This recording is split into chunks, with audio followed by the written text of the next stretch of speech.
This is Jack versus the Wild Hunt, brought to you by Benjamin Wheeler, audio edited by Ken Dickinson. This is a Superversive Radio production. The elf brought an offer I couldn't refuse. The tall, gaunt being, I guessed Leannan Seed by build and sharp looks, waited patiently as I watched him from the cameras. I switched through the screens, and his face in the microsecond between each shot turned to face me. His eyes twisted to meet mine whenever I moved my head. His face was the closest a human could get to being a triangle. His eyebrows stuck out past his ears and waved in the breeze. As I watched, his face kept his bored detachment, determined to dance the dance as long as I desired. He wouldn't forget it either. That elf could have watched a family movie about a puppy dog fighting cancer and then dying of rabies, saving a kid from bears, and be unmoved. His hand adjusted his tie. The three-piece suit fit him to a beautiful perfection. He smoothed over his hair. His detachment turned into boredom. I could almost read his mind. I turned to my microphone. Better be polite. Speak, fair one. I've never read Jonathan Edwards' Sinners in the Hands of an Angry God to an elf before, but I'm curious. The elf looked down on me. It was impressive, since I was using the camera over his head. Please, save your posturing. I'm here with an invitation and an offer of help. Help comes with a cost among your generous kind. I eyed the button that would activate any number of traps aimed at his location. He'd dance out of them anyway, knowing his kind. I'm afraid that you have no choice in the matter. Let me in. Explain. You're the next target of the Wild Hunt.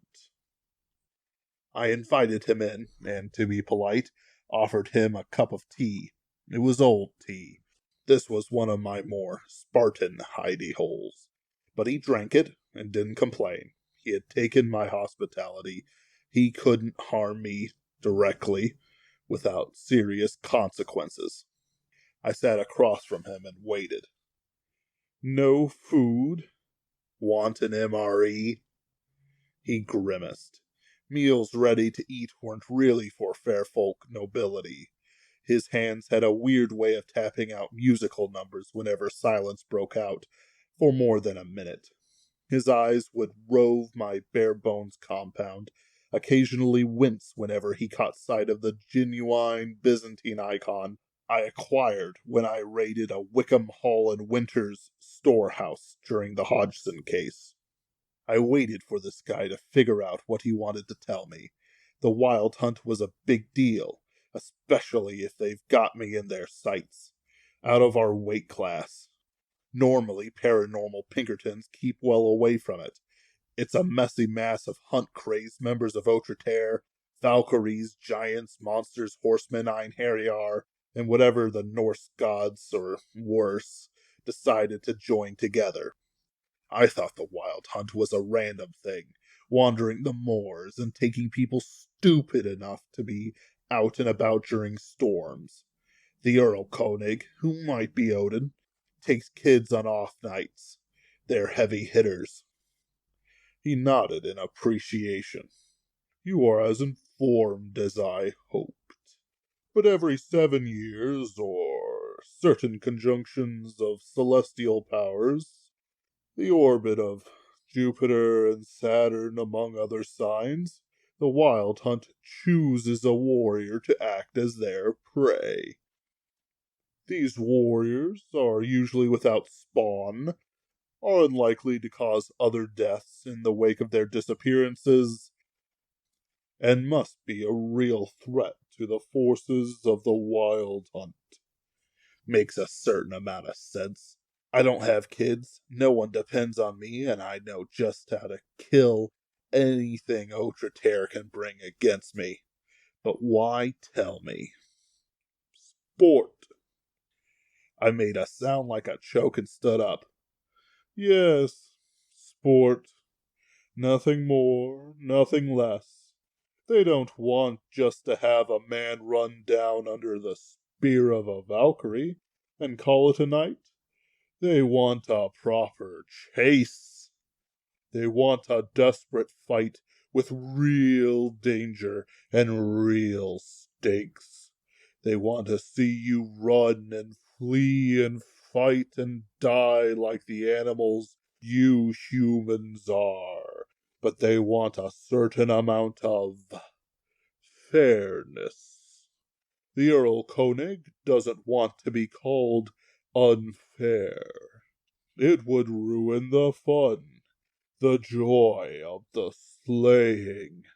Why use one of your little toy drones to blow the brains out of a white stag when you can run it down on Pegasus' back, spear in hand? Your dogs are at your heels and your companions are at your left and right, all blood sworn and blood bound not to return without our quarry. He stood up, gesturing with his hands. He was smiling. It was very operatic. The stag raises his horns. He nods to you. You are worthy. He runs off into the woods. You follow. Your Pegasus is as sure-footed as a Cupid on the cloud banks. With a laugh, you follow deeper and deeper in, vaulting brush and creek, dodging tree and boulders. The rush, the glory! Perhaps, as you planned, you may trap the stag against the mountainside of Ko, which is one of the few mountains remaining of the storied and lost Hyperborea. Or perhaps you may stick him against the wide, blue-watered Avasinger, an offshoot of famed Iffinger. Or perhaps the stag escapes, having by some trick or some luck or by its strength escaped you. It may turn at bay, gore your hounds, and charge you, so that only the strength of your arm and the charm your lady love gave you on the solstice, sealed with a kiss, can protect you. It leaps to meet your Pegasus, and who knows? Can you slay the magnificent beast, or will you be stricken, slain upon its destroyer horns, and go down to the Styx as your reward, mocked by the dead and the damned alike? The elf was looking up at nothing in particular, lost in some memory I hoped didn't involve a fellow human being trampled by a Pegasus. Inherently, the idea is metal, but I'm not ready to be immortalized on an album cover yet. So I'm the stag. The elf slicked back his hair, the picture of composure. Yes, but fortunately for you, you apes have opposable thumbs, combustion engines, and gunpowder. Having access to your psychological profile, I know I've just piqued your interest. I hate smarmy, arrogant elves, but he was right. What if I refuse? There's no refusing the hunt. There are only unprepared, unarmed, and stupid animals. Now, what kind of vehicle would you like to die in? Can't argue with elves. The elf was called Maravich. He had titles and so on, but I didn't care. He would sniff at me and say, I don't expect an ape to do better. As best I can tell, he held no actual malice towards me. He treated me with a certain amount of care I'm sure had no connection to my value as a hunted beast. Occasionally he would look at me and what I ate, and then snap his fingers, and as if from the air itself, food would appear on the nearest table. It would be delicious. I never felt any bad effects from it after, and didn't hunger for it, so I assumed there was no addicting fairy trickery. He wanted me at my best shape. He led me from my Missouri hideaway to a garage outside Denver, Colorado. I must admit to being impressed. A fully stocked mechanic's dream laid before me. Stacks of tools, engine parts, and all the little bits that would have been hog heaven to any gearhead. There were 3 people, Jackson, Mercy, and Lewis, who owed favors to the elves, and were introduced as my assistants. Maravich, hissing at the sight of so much bare iron, refused to enter the garage. I had 3 days and nights to prepare myself. The first thing I did was break out one of my mother's money drops and get Jackson to pull out a 1975 Dodge Charger from a dealer.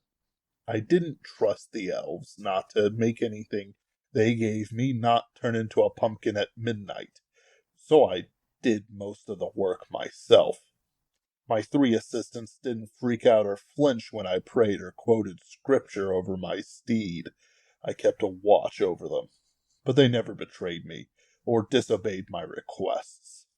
I slipped across to each of them and gave them the name of a local pastor who takes care of fairy business. I also got their numbers just in case I'd have a need for competent arms manufacturers or car repairmen in the future. Dodge Chargers pre-1997 were and are American steel. They had power. They had steel. They had guts. When I first turned on the engine, V8, of course, it roared with life. It was a dream. It purred into its idle. When I took it for its drive, it rolled smooth. I had Maravich glamour the cops so that they couldn't see me jet up and down Interstate 70 beyond 120 miles per hour. It felt good. The first day ended with me and my 3 assistants plotting armor and weapons. Elvish debts rarely breed loyalty. They were eager to see the pointy-haired immortals pay. I didn't turn my back on them, and I tightened every screw and finished every weld myself. There wasn't an inch they touched that I didn't touch myself before the end. Maravich insisted on having dinner every night. Part of it was him checking up on my diet. The other half was encouraging chatter. That elf wanted nothing more than me at my best. He had money riding on me, after all. There was some debate, but we'll have you in the race at the First Christian Church in Rifle, Colorado.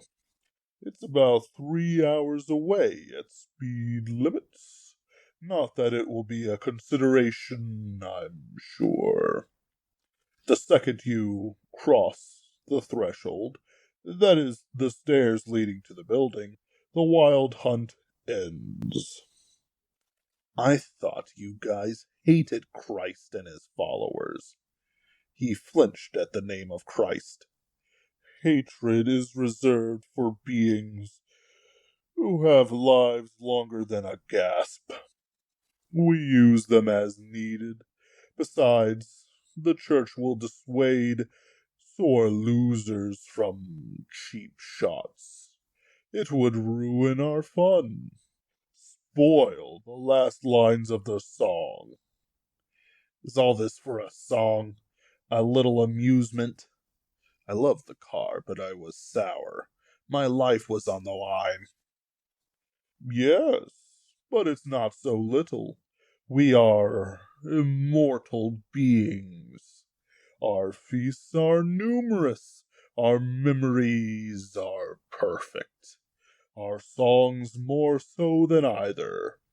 How boring would it be if you had to listen to the retelling of the Aeneid, the Odyssey, and the Iliad every 3 days?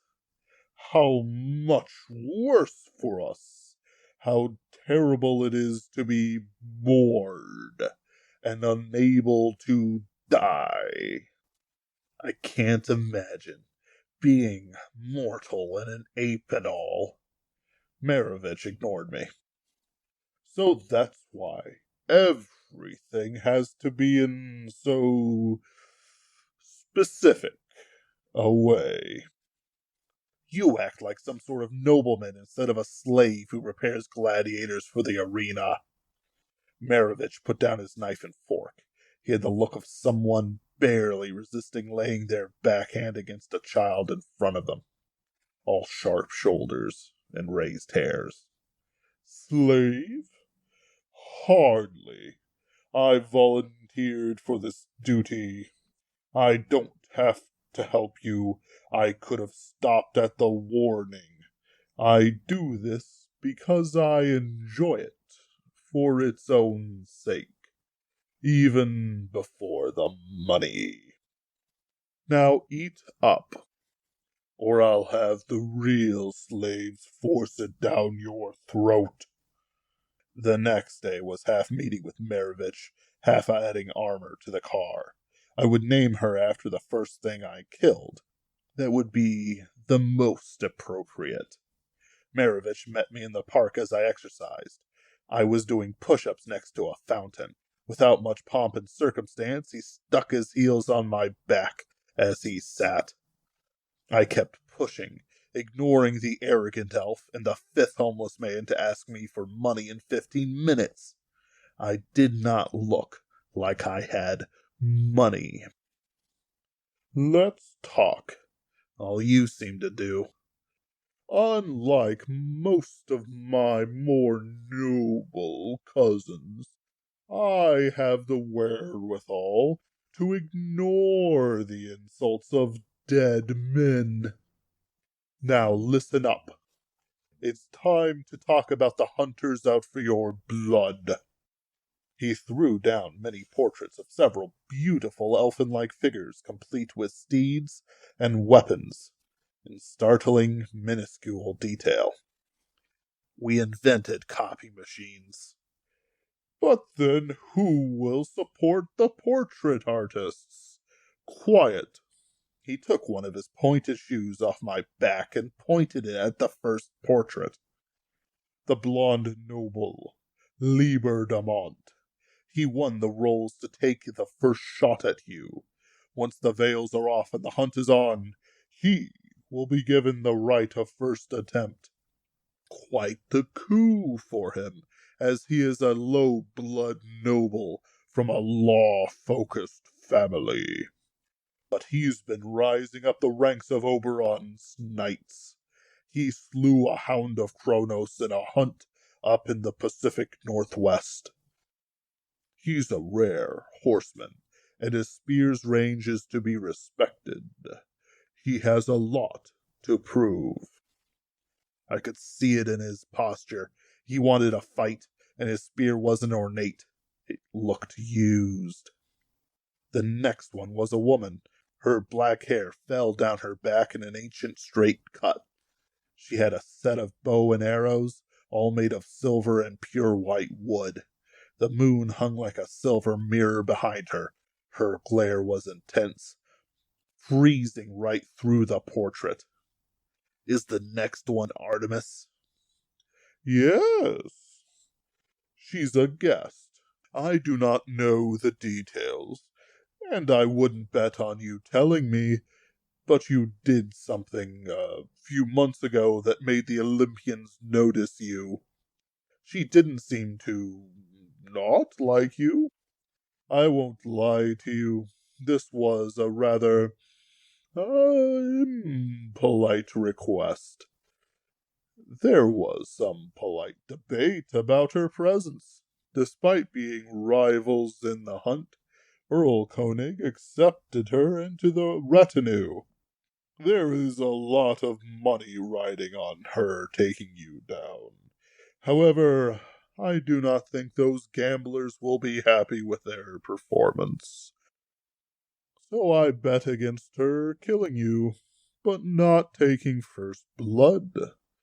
As you might expect, her bow work is peerless, excepting, perhaps, her brother. Not that I would tell her. After this point, anyone may take a shot at you, but respect will be given to the next three when they make their attempts at their leisure. While few attempts will be serious, do not relax. Any and all of them would be happy to take your head if given an opportunity. He pointed to the third. Darren Sayer, Lord of the Welsh Forests, a beast tamer. He never takes more than a single swing at a hunting target. It has cut to the quick of many cocky beasts. The sword in question, assuming the gentleman stood 6 feet, reached a yard above the crown on the wild-looking, luxuriously clothed man's head.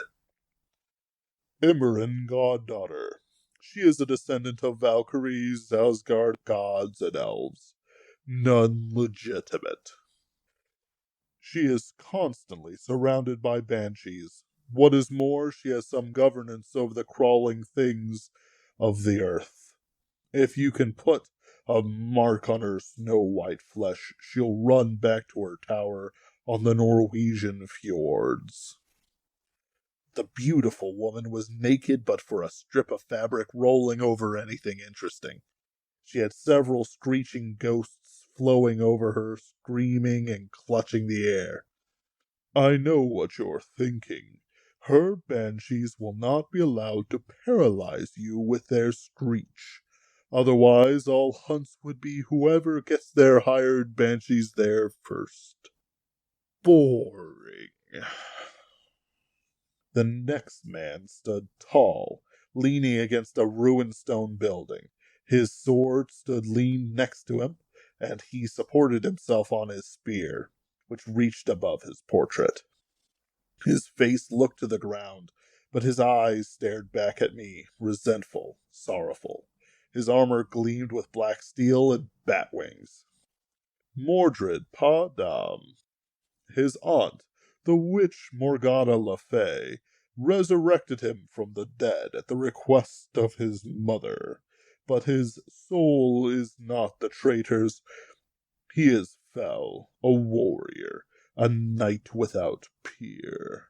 One does not know where the old night ends and his strange new life begins. He will ride you down with his steed Dreadnought. Much as Arthur learned, armor cannot save you from Clarence. Once owned by Arthur, the sword had as much loyalty to him as his son did. I had finished my push-ups and held myself up. I shook off Marovich's foot and kneeled, gathering up the portraits. I saw the tension in Lieber's face, the cool analysis of Artemis, the arrogance and confidence of Darren Sire, the otherworldly fire of Imran goddaughter and her screaming servants, the unyielding despair of Mordred. I had my work cut out for me. By the end of the third day, the car looked good. I filled it with tricks and traps. I gave it a slick black look with white lines at aesthetic places. It looked like a gust of wind with a trace of snow in it. Mercy and Lewis knew their stuff when they painted it. Jackson did the bodywork. This car would stand up to anything. I put in thick glass that could stop .45 caliber at my windshields and windows. The first layer behind the paint was iron, including an iron bumper. I didn't know if I'd have an opportunity to run over an elf, but I wasn't going to miss it. The car's frame had been reinforced with steel rods. I could smash through a brick wall and the engine would come out singing with me intact. My tires were protected by steel plates. What's more, they were fresh and had a grip like Antaeus. Lewis got me a set designed for a car version of dirt bikes used by the military. I wasn't going to slip, and climbing up the mountainous highways wouldn't be a problem, even with the weight. For weaponry, I was more lightly loaded than some would think.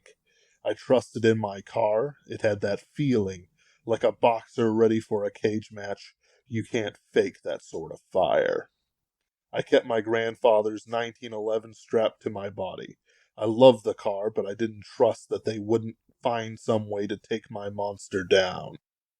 I had two 1887 shotguns, one loaded with something I called brimstone, the usual shot with a dragonfire-esque phosphorus mix that Mercy wouldn't stop smiling about. The other was slug rounds. The 1887 had several advantages. First, I trust John Browning. Second, I could operate it one-handed. Jackson modified them so I wouldn't break my hand pulling the lever. I planned on keeping one hand on the wheel for obvious reasons, no matter what. Jackson also put together a mount for one-handed loading down by the stick shift. I practiced as much as I could. The barrels had been reinforced so they wouldn't burst with whatever hell concoction Mercy whipped up for the gunpowder. Lastly, the guns were designed to be used with authority.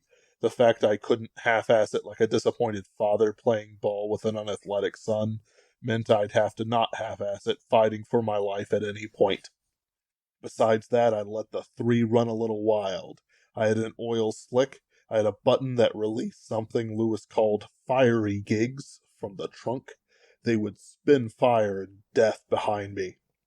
We couldn't figure out much about the hunters in front of me besides weight and iron, but any pursuer would taste death themselves. They determined that front-facing guns would have weakened the frame, despite being inaccurate. By the end of my precautions, I could one-handedly reload my two guns from ammo caddies I could hide with a seat cushion. If I lived. The three talked like I'd lived through it, and I aimed to, with everything I had. They put the extra stuff, the removed seat, some comfort items I put away, and even some extra ammo into the storage bay. I thanked them. I suppose we were something like friends. I don't know where Jackson, Mercy, and Lewis are, but I hope they took my help and talked to the pastor. If I lived and gave them a call, I'm sure they'd answer. The V8 engine, sweet thing, still had power to spare. I had electric windows down to hear it. I had a button to open up the muffler to make noise. Give the wild hunt a real thrill.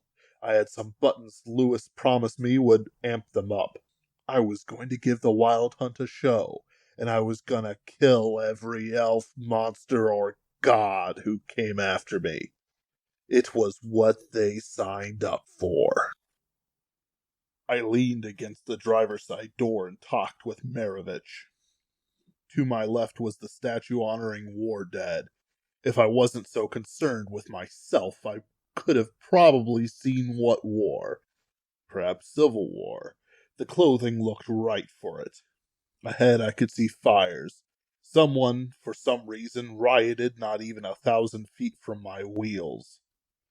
This your doing, Maravich? Yes, it was necessary to distract from the events. Riots, thunderstorms, so much more. There are 1,000 little things I and others set to keep the kind from truth and knowledge of things they would pay any price to know. Those who know will know. And I suppose the things that you care about have already been removed. The fires are getting really close to that art museum. Nothing of value will be lost. Once you leave, my assets will be completely safe from any financial harm. Hopefully, you'll make it to the end, and I'll profit. Touching. I will have you know I have several fortunes riding on you. I think you have got what it takes. Of course, I got the best odds before the rush. The betting, I hear, is ferocious. even now. I hated hearing about the betting. Time. The elf checked a watch of gold filigree that tick-tocked more like crystalline chimes than brass contraptions. When he opened the lid, it let out a single pure note. Less than 20 minutes. His thin and wiry frame, in a perfect suit, perfect haircut, and perfect nails, looked to be at ease, but his eyes darted every which way, looking at the moon, at the storm clouds between us and First Christian Church, at Rifle, Colorado, and at the mountains, and at the riots.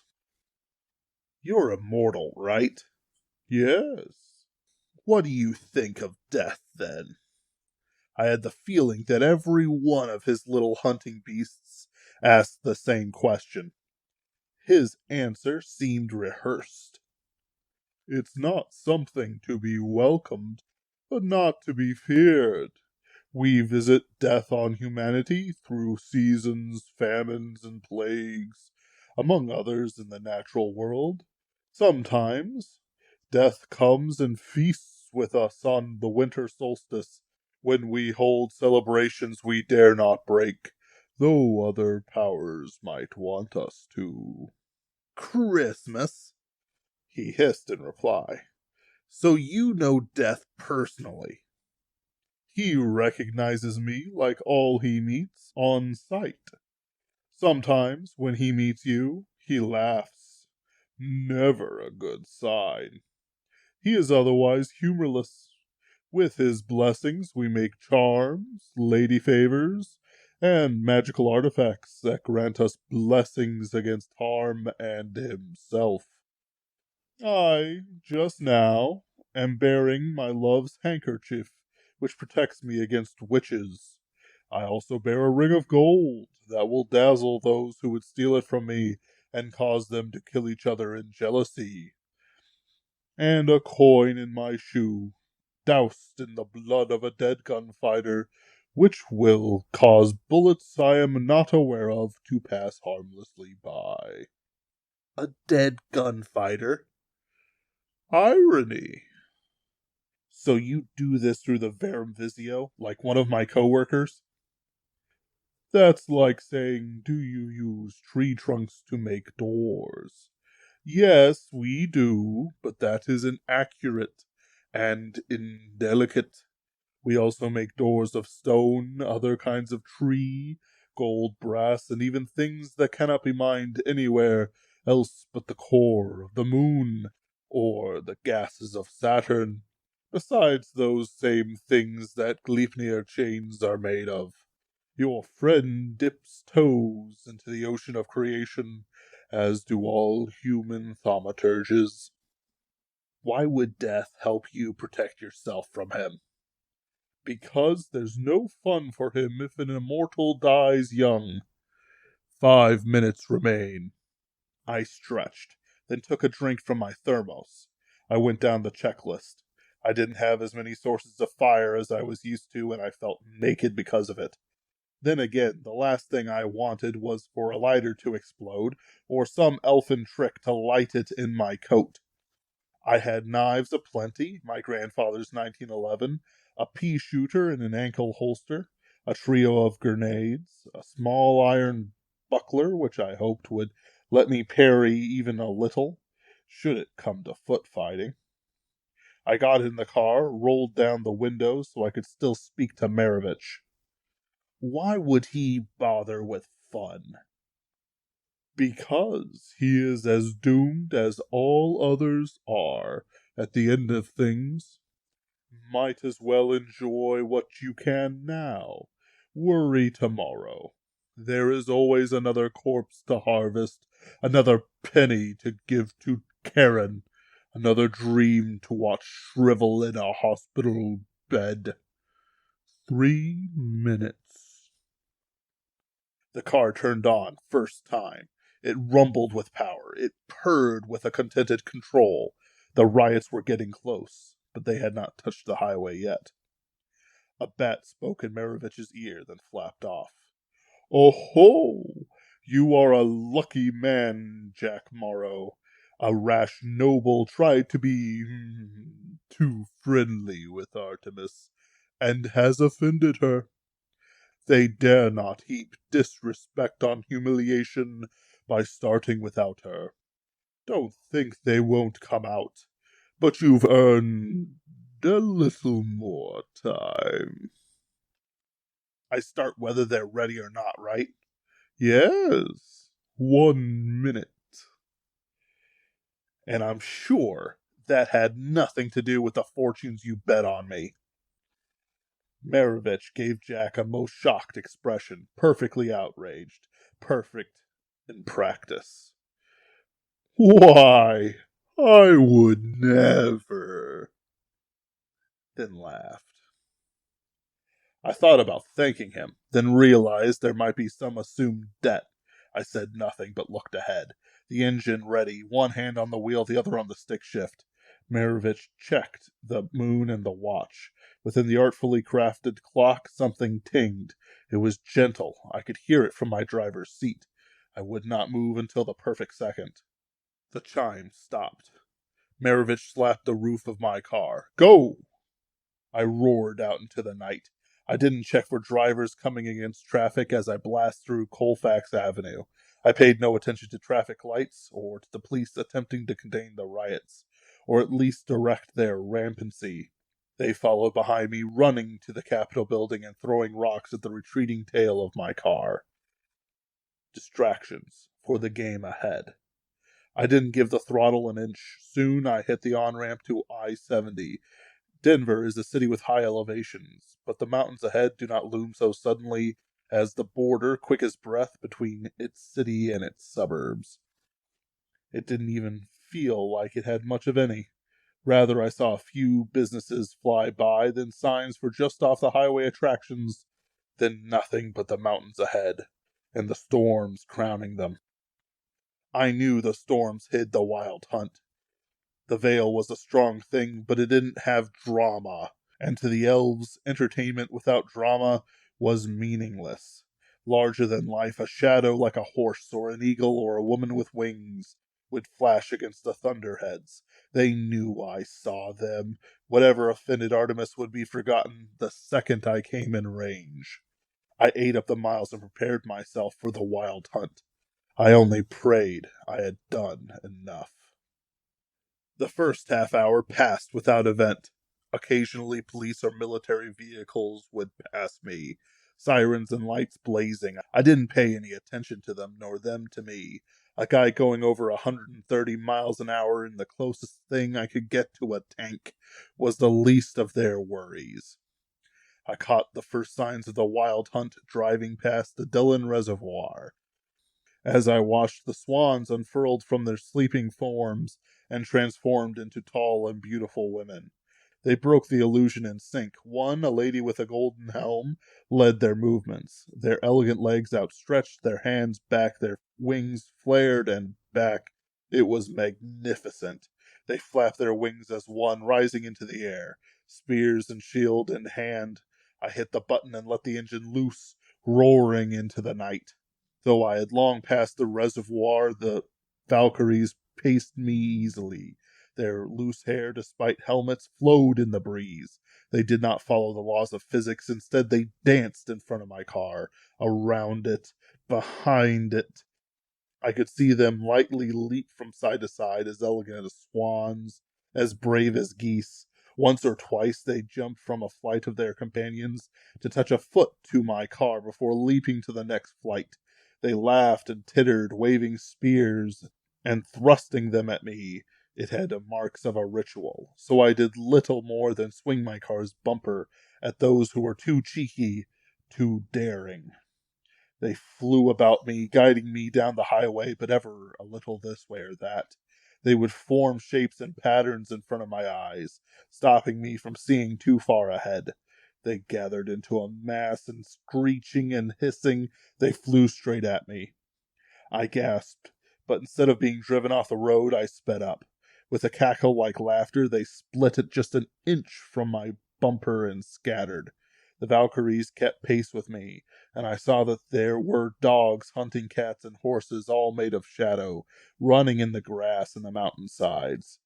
When they grew bold, they nipped at my tires. I had no love for being torn apart by devil dogs, grims, and nightmares. The Valkyries gathered around a cloud, and their wings blew the vapor away, revealing the first of my foes, Liber de Mont. He was as tightly wound as I remembered from his portrait. His hair, gold as its namesake metal, flowed in the winds more magnificently than the Valkyrie's own locks. His armor was green as the northwest pine forests, and the white Pegasus he rode was magnificent, being apparelled in red, black, and gold. He raised his spear and charged at me. I rolled down my windows as he spoke. I, Liber de Mont, take the first blow against you, kine, that you have slain so many, and so much of what you erroneously call autre terre can no longer be borne. I will mount you on my wall. I will grind your bones for snuff powder. Your skin shall be a flag over my house, your testes ground for an aphrodisiac to be given to my many lovers. I will sell your hands to the beast of Kukulkan. I will... He was 15 feet away, spear upraised, hair shining like the sun, hand outstretched like a Greek statue, when I shot him full in the chest with brimstone rounds. The burn he felt was his own hubris. The fire was phosphorus, gunpowder, and who knows what else. It knocked him off his Pegasus, and he slammed into the roads with many disgusting sounds of bones cracking and skin tearing. A long smear of blood trailed behind him until he came to a stop. The Pegasus followed me for a time, but then turned back to its master, where several Valkyries were already applying poultices and potions to him. Now it was Artemis's turn.